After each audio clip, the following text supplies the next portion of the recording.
If you want the absolute best natural remedy for ADD/ADHD,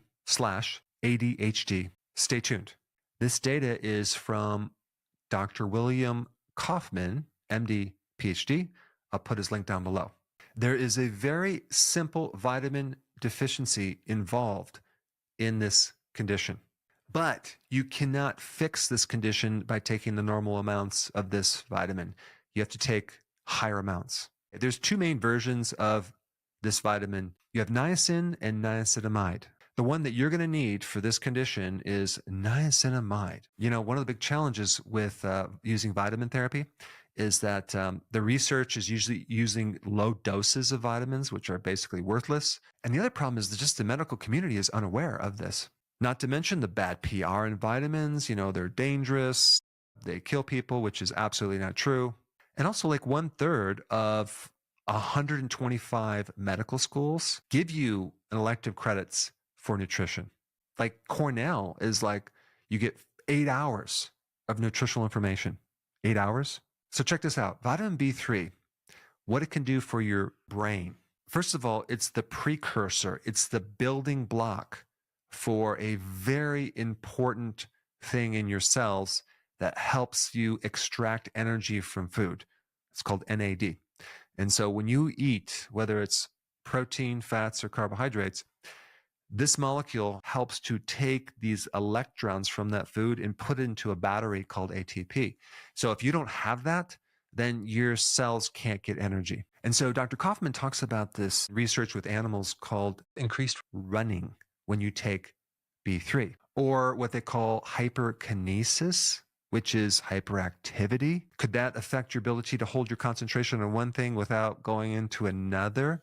The answer is yes. You know, you start one project and then you're off to the next project without even finishing this project right here. The actual power of a person is their ability to hold their attention on something that they're doing while they're doing it, and not to do something else with their mind at the same time, which could be either dangerous or just non-efficient or non-productive. So vitamin B3 can greatly help your nerve cells get energy so you can actually hold your attention on something and not be so restless or having to move every 5 seconds. So B3 can help the hyperactivity and the focus at the same time. There's a lot of people who have these conditions that they're so tired, but they can't go to sleep. It's terrible. So they overall have this like nervous, wound up feeling. And I had this for many years and I didn't know what it was. When you become deficient in certain nutrients, the brain and nervous system get hyper excited and then they kind of burn out. But that's really what happens. So B3 is very, very important for the neuron to calm it down, to help it balance all the neurotransmitters. And on top of that, the most important thing is to give the neurons energy. The version of B3 that you need to take is niacinamide. Now, niacinamide is water soluble, so it's not going to stay in the body for very long. So what you want to do is you want to take 250 milligrams 6 to 8 times a day. And this can work great for children. And of course, I'm not telling you to come off your medication and check with your doctor with all that. I'm just giving you some fascinating research that you need to be aware of and implement if you want an alternative, because there's very low toxicity or side effects, if any at all. The research on this has been ignored for 70 years. Okay. So it's about time that we know about it and we spread the word. And I'm going to put some more information about the doctor down below so you can study more about this, but it's actually quite fascinating. But I'm also going to recommend that you get on the right diet for this as well.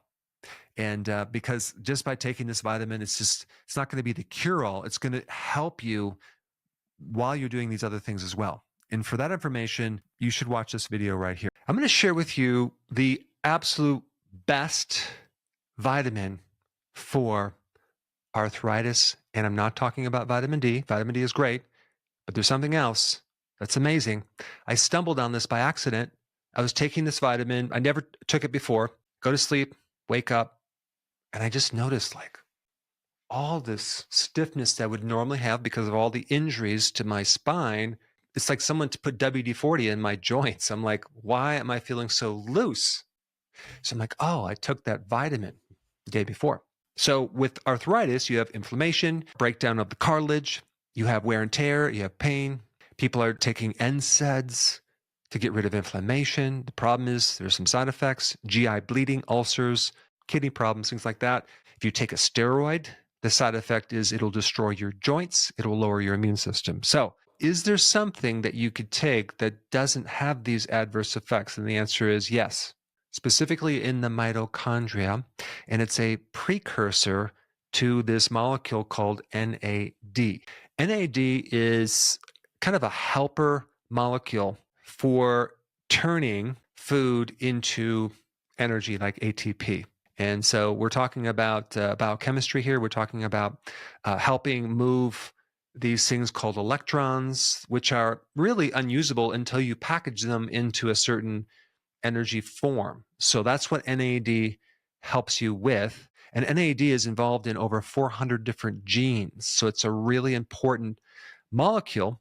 And I'm going to talk about first what happens when you're deficient in NAD. All right, number one, you're going to have low collagen repair. Number two, you're going to have inflammation. Number three, you're going to have fatigue because you're not going to be able to make energy. Number four, you're going to have muscle pain, muscle weakness, and even loss of muscle.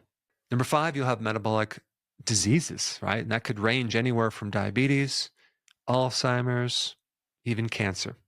Next one is aging faster than you should, because if you can't repair the DNA, you're going to age faster. And then the next one is lowered immune system. But aspirin targets something in your cells that helps make proteins and certain types of fats. Well, it just so happens that this vitamin that I'm about to reveal does a similar thing to aspirin, but without the side effects. It helps to reduce the oxidative stress in the endoplasmic reticulum. So that's very interesting. So that's probably why my neck is so loose right now, which I'm very excited about. All right, so what is this vitamin called? Vitamin B3, niacinamide. There's two versions of B3. You have niacin and you have niacinamide. Niacin is really good for lipids and cholesterol and all that stuff. Niacinamide works more on inflammation, arthritis, and many other things as well. And so niacinamide, so here's how you'd want to take it. You'd want to take smaller amounts of it through the day than higher amounts once a day. So maybe you take 100 to 150 milligrams 3 to 6 times a day, depending on how severe your arthritis is. So in other words, taking a little bit more niacinamide through the day helps to allow your biochemistry to work a lot better, despite having these genetic issues. They're called polymorphisms. Okay, a couple other things about this. You'd want to make sure you have sufficient protein for it to work, because you need protein, right? It's like the building block to help you repair the joint. Also, make sure you're not drinking any alcohol. I don't know if you know this, but tryptophan can convert to B3 as well. But the efficiency of that is not very efficient. It takes like 60 times the units of tryptophan to turn into 1 unit of B3. A lot of times people are not getting that conversion, despite all the problems in the diet, especially if you consume a lot of corn. That can block your tryptophan. And also if you're eating junk foods and things like that, you can definitely easily be deficient in vitamin B3. But I just wanted to give you the mechanism of how this niacinamide works, and I'm liking it a lot. And I think out of all the things that I've taken, and I'm not telling you not to take other things like vitamin D, but this niacinamide is just fascinating. I'm not recommending taking it right before bed at first. You want to kind of gradually work into it, maybe earlier in the day, but there's some people that say that just helps them sleep. Niacinamide also helps to give you energy to exercise, which is really cool. But I wanted to just kind of focus in on this natural remedy for arthritis that, boy, if you have arthritis, it sure is nice to have something that is non-toxic, that's effective, and that is very low cost. Now, if you wanted to know the number one anti-inflammatory food you should be eating, you should probably check out this video right here.